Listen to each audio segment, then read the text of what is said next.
Hello mga ka-idols. Nandito ako ngayon. Bahay nila Dada. Kasi gagawa ko ng pastellas.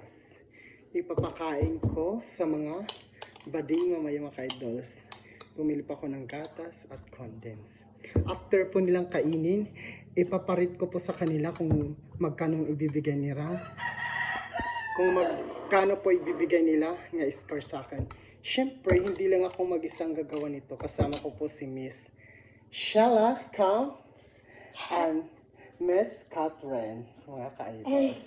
Siyempre mga ka-idols, meron kaming gagawin from.